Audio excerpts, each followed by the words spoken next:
I'm a bit stuck. I'm stuck.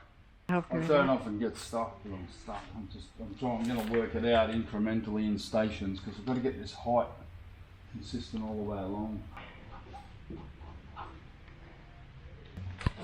It'll be a 45-degree bevel on the top, and then a wider section here, and then another one of these on the inside to make the roll top. I'm really keen to have a rounded top and not have any sharp edges, just in case you fall and land on it. You want to sort of make it a little bit softer on the bum too.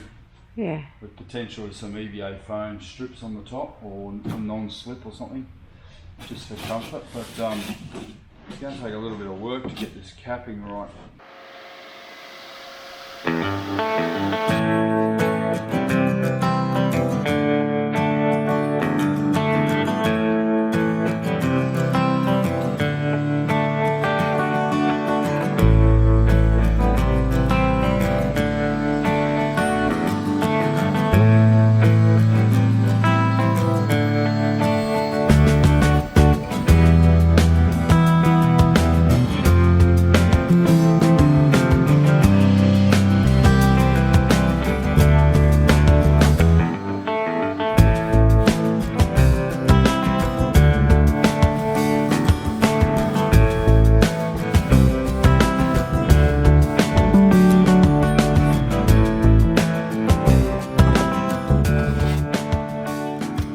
Chosen a profile that I want the deck to look like, and what I've done, I've actually cut a number of stations and just hot glued them onto the side here. So it'll be a 45 degree, a flat top, and then another 45 degree, and then a vertical down into the hull, and that'll be what the cap will look like. So I'll be able to make a foam version of this.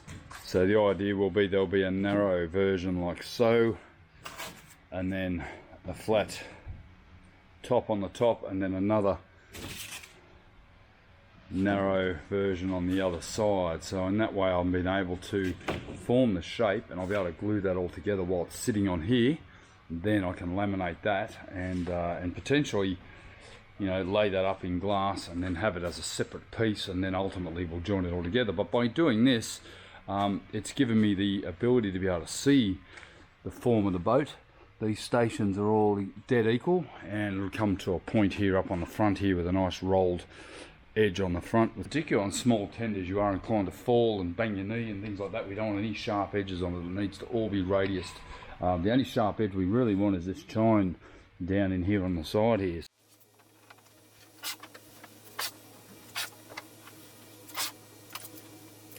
It's been a big day. Got all of the top deck stations in place, and I've leveled them out, and I've started to put in almost like foam stripping. Obviously I'm going to strip the foam over the top of this, and that'll give me the pattern to actually lay up over, and that'll give me my deck pattern done. I'm pretty much happy with the shape of it because I've got that nice rolled radius on the top. It'll be nice and soft once I shape the thing into place. I've still got to work out the deck layout. I'm thinking a hatch here or a hole here for the anchor and my spare lines, and I also need a place to put the fuel. So the fuel could potentially be in a center seat bulkhead here.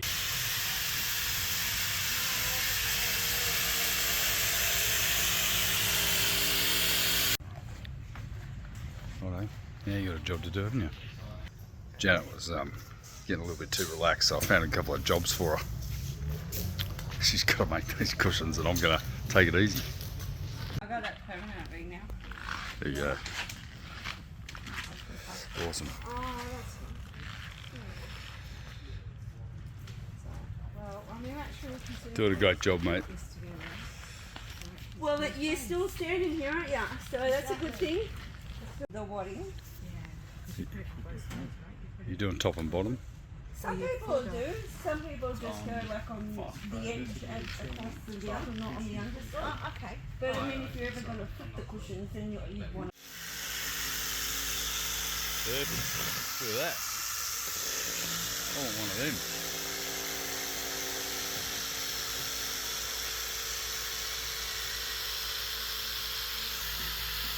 That's great. Spot on.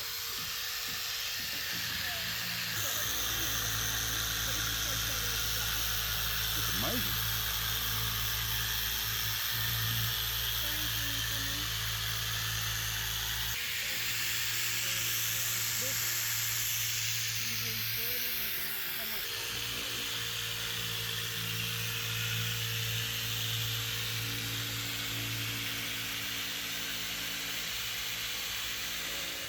I'm getting ready to cut out some foam to do 2 cushions so that in the saloon when we drop the table we can put these on top of the table to make a daybed. The pattern, from everything I've read, you're better off having your foam slightly bigger than you need it, or that, and then make your material, your box, for the box cushion cover, pulls it in and makes the edges softer.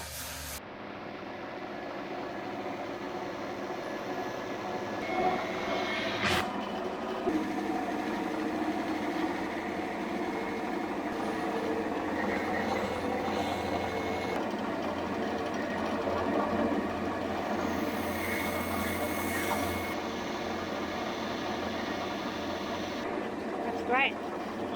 Yeah.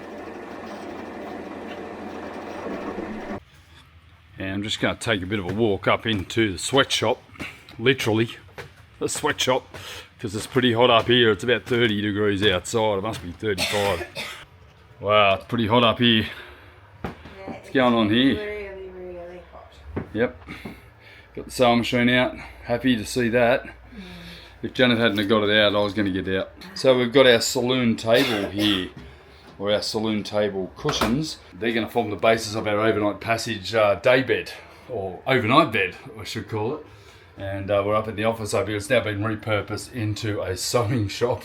And Janet's keeping busy, which is good, while I'm busy down making our tender. It's stinking hot. Yeah, it's pretty warm in here, I It's a think. morning only place. I probably should have bought you a fan while I was in town.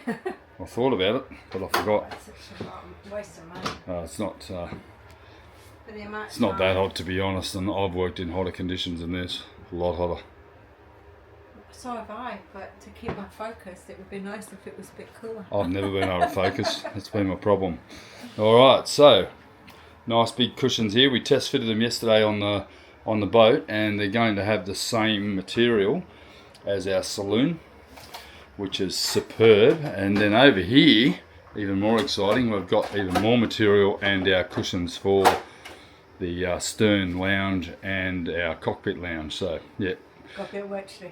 a lot of work to do, yeah, and so have I. So that's just what we're going to keep going until we're finished. And then we can go sailing when we're done, okay? I promise you, one day we're going to finish, but then there might be a few more projects coming up. No. I'll go back down to where it's a little bit cooler. Yeah, these stairs, it's a long climb up to the heights of stardom that are up there. Janet likes to think she lives in. Anyway, and we're down here with our foam core tender starting to look the business, and that has taken a lot of work to get that to that stage. Starting to wonder why I didn't just ring OC Tenders and order one, but you know, that wouldn't be me. I'd like to build my own thing, and we'll see how this goes. It could be a complete dud, but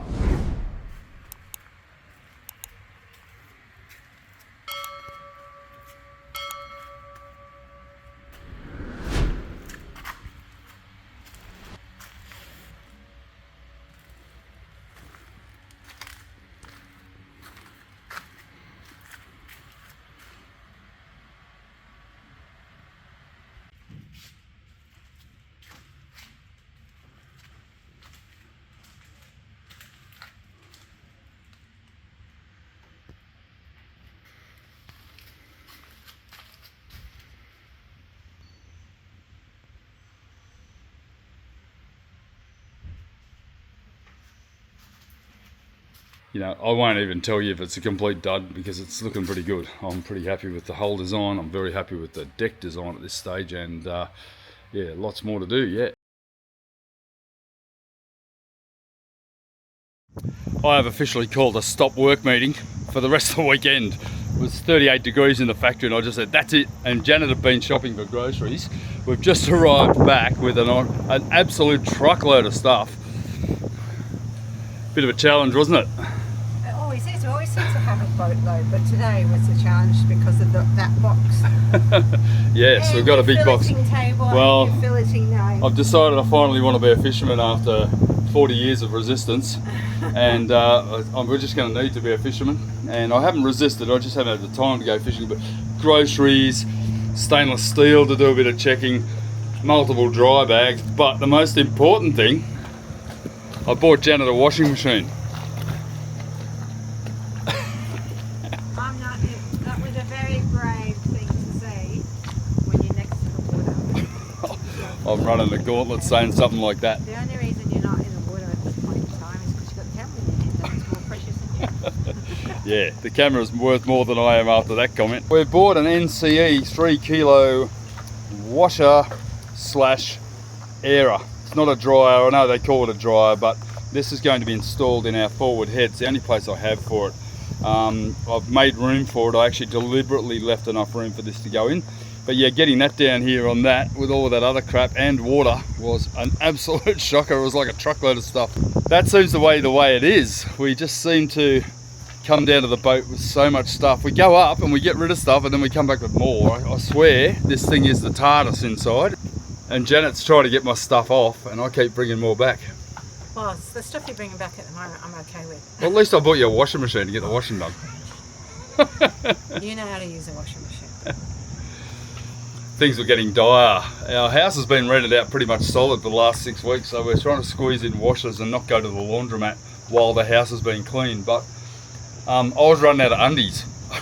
I was getting a little bit desperate. I was living in my swimmers and my budgie smugglers and etc. Oh, right, stop sharing. And I thought, we're going to have a washing machine. It's done. I want Janet to get all the washing done today and then we'll be happy again.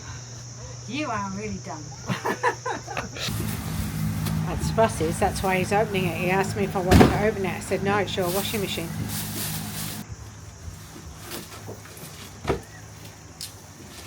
Look at that. That's what I'm worried about with that cable.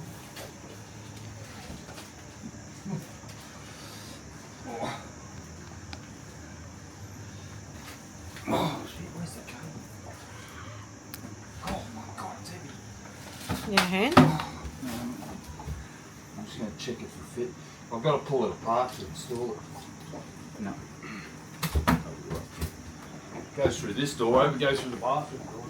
I guess we'll find out. Oh shit, that's close. Coming in. Look at that. Look at that. 5 millimeters I've got.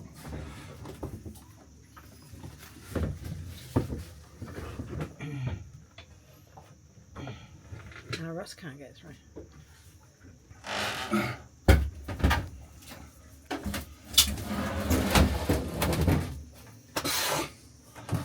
Fits like a bought one. Cool. We've got to mount it right up high because we've got to be able to get to the bottom of it. You'd need some airflow at the bottom as well, won't you? I've got to be able to get, there's a filter drain to catch all the sediment and stuff underneath it. Wow. What a great thing. Just at the right height for you. I've got to wash my undies now. The amount of undies. I've turned them inside out. I've worn them back to front. On day dot, I've got to get it installed today or I'm in trouble. You're going commando for the rest of the week. Or naked. Okay, so I'm following the instructions and I'm not really sure I'm going to be able to do it because these guys here are designed for timber stud walls and I've got a number of other bolts but I don't think they're going to be long enough and they're M10 so they're pretty substantial bolts and really they're really designed for a different type of installation, not a composite wall and certainly not a 30mm wall, which is what I've got here. So what I've got here, I've got the template in place and these are the mounting points. So these actually drill into the forward bow locker, which is a wet area, but I'm going to drill it and just see how thick they are. I just can't remember. Just be a bit careful here because I've actually got some plumbing running up the other side of this, so I better be a little bit tentative as I action this. But anyway, I've got it all spirit leveled out. I've got it level and I'll just do a couple of little tiny little holes just to see where we come through on the other side before I go getting a little bit excited.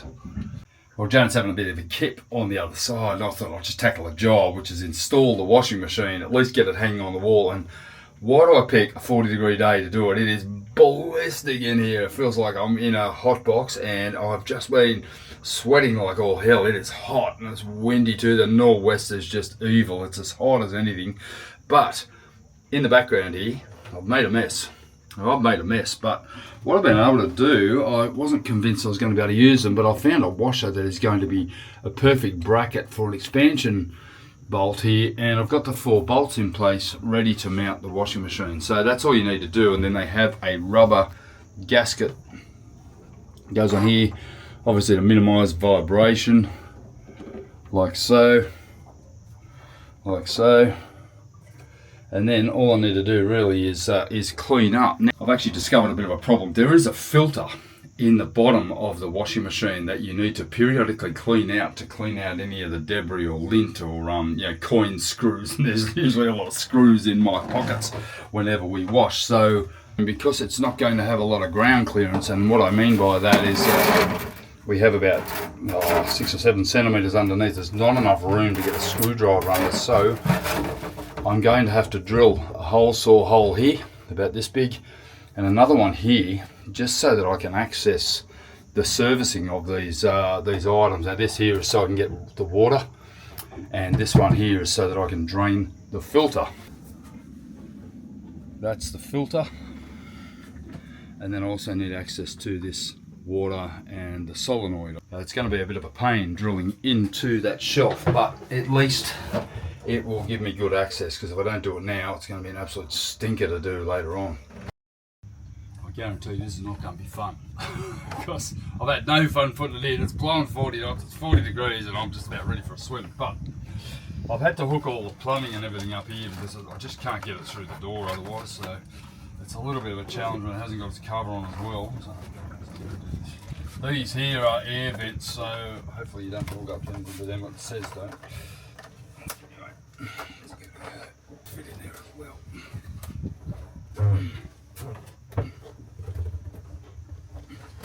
Okay. They're huge.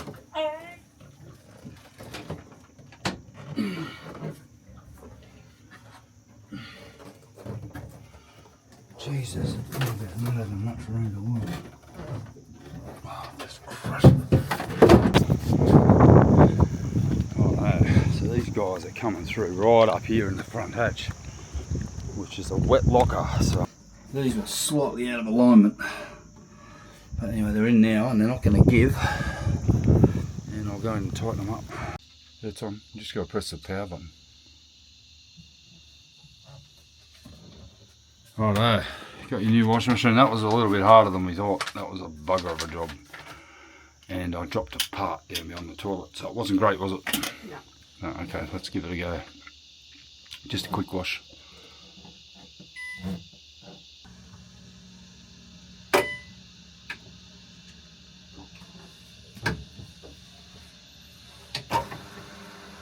Wow, cool. It looks good. Yeah, I've got massive holes in the floor underneath it, but I had to do it. I didn't have a choice. Oh, I did a thing. Cool. It's amazing. It's a good looking unit, isn't it? That's great. Where's that line at? Doesn't matter. You can do it. Oh, it's quiet. Shouldn't rock the boat, it's just attached to the bulkhead. I'm just going to Sikaflex the other side because it goes into the saltwater bulkhead, and the actual attachment pins aren't 316. So I've got to seal it with Sikaflex, I think.